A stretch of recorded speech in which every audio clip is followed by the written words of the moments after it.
Hi hello ಎಲ್ಲರೂ ಹೇಗಿದ್ದೀರಾ? ಚೆನ್ನಾಗಿದ್ದೀರಾ ಅಂತ ಭಾವಿಸ್ತೀನಿ.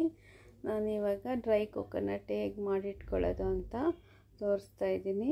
ಅದಕ್ಕೆ ಮುಂಚೆ ನನ್ನ ಚಾನಲ್ಗೆ ಲೈಕ್, ಶೇರ್ ಮತ್ತು ಸಬ್ಸ್ಕ್ರೈಬ್ ಮಾಡ್ಕೊಳ್ಳಿ. ಪಕ್ಕದಲ್ಲಿರೋ ಬೆಲ್ಲೈಕನ್ನ ಪ್ರೆಸ್ ಮಾಡಿ. ನಾನು ಯಾವುದೇ ಹೊಸ ವಿಡಿಯೋ ಹಾಕಿದ್ರೂ ನಿಮಗೆ ನೋಟಿಫಿಕೇಷನ್ ಬರುತ್ತೆ. ಬನ್ನಿ ಈಗ ಹೇಗೆ ಮಾಡೋದು ಅಂತ ನೋಡೋಣ. ಮೊದಲಿಗೆ ನೋಡಿ, ನಾನೊಂದು 4-5 ಕಾಯಿ ಚಿಕ್ಕ ಚಿಕ್ಕದು ತೊಗೊಂಡ್ಬಂದು ಅದನ್ನ ಹೊಡೆದ್ಬಿಟ್ಟು ಈ ಥರ ತುರಿದಿಟ್ಕೊತೀನಿ.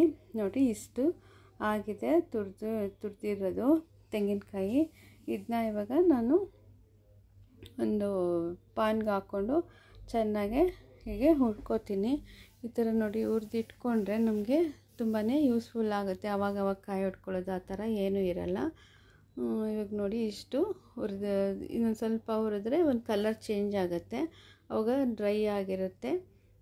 ನೋಡಿ, ಇವಾಗ ಚೇಂಜ್ ಆಗಿದೆಯಲ್ಲ, ಇಷ್ಟು ಕಲರ್ ಬಂದರೆ ಸಾಕು. ಸ್ಟವ್ ಆಫ್ ಮಾಡ್ಕೊಬೇಕು. ಮತ್ತು ಜಾಸ್ತಿ ಹುರಿದ್ರೆ ಕಪ್ಪಾಗ್ಬಿಡುತ್ತೆ, ಟೇಸ್ಟ್ ಬರೋಲ್ಲ ಸಾರು, ಸೀದೋಗ್ಬಿಟ್ರೆ. ಅದಕ್ಕೋಸ್ಕರ ಇಷ್ಟು ಹುರ್ಕೊಂಡು ಸ್ಟವ್ ಆಫ್ ಮಾಡಿಕೊಂಡು ಒಂದು ಕಡೆ ಹಾರಕ್ಕೆ ಇಟ್ಕೊಬೇಕು. ಇದನ್ನ ತಣ್ಣಗಾದ್ಮೇಲೆ ಒಂದು ಬಾಕ್ಸ್ಗೆ ತುಂಬಿಟ್ಕೋಬೇಕು. ನೋಡಿ, ಇವಾಗ ಹಾರಿದೆ. ಇಷ್ಟು ಹಾರಿದ್ರೆ ಸಾಕು. ಹಾರಿದೆ.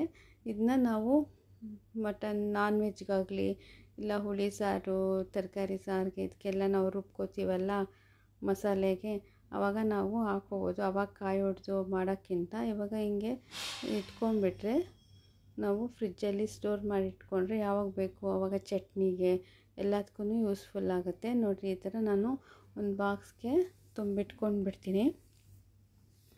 ಆವಾಗ ನನಗೆ ಕಾಯಿ ಹೊಡಿಬೇಕು ಟೆನ್ಷನ್ ಇರಲ್ಲ.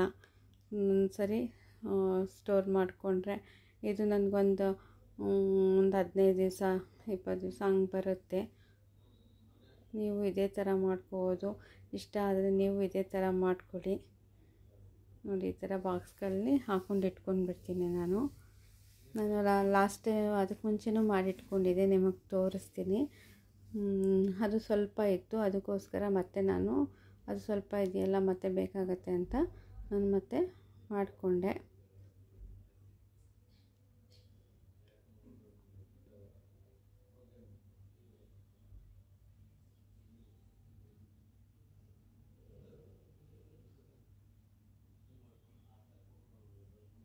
ನೋಡಿ, ಹಳೆದು ಸ್ವಲ್ಪನೇ ಇತ್ತು, ಇಷ್ಟು ಮಿಕ್ಕಿತ್ತು. ಅದಕ್ಕೆ ಇವಾಗ ಮತ್ತೆ ಎಮರ್ಜೆನ್ಸಿ ಬೇಕಾಗುತ್ತೆ ಅಂತ ನಾನು ಆ ಬಾಕ್ಸಲ್ಲಿ ತುಂಬಿಟ್ಕೊಂಡಿದ್ದೀನಿ. ಇವಾಗ ಮಾಡಿ ನಿಮ್ಗೆ ತೋರಿಸಿದ್ದು. ಇವಾಗ ಅದನ್ನ ಅದಕ್ಕೆ ಬೆರೆಸಿ ಇಟ್ಬಿಡ್ತೀನಿ ಒಂದು ಕಡೆ. ನಂಗೆ ಬೇಕಾದಾಗ ಯೂಸ್ ಮಾಡ್ಕೊಬೋದು. ನೋಡಿ, ಇಷ್ಟ ಆದರೆ ನೀವು ಮಾಡ್ಕೊಳ್ಳಿ. ಹಾಗೆ ಲೈಕ್, ಶೇರ್ ಆ್ಯಂಡ್ ಸಬ್ಸ್ಕ್ರೈಬ್ ಮಾಡ್ಕೊಳ್ಳಿ. Thank you for watching.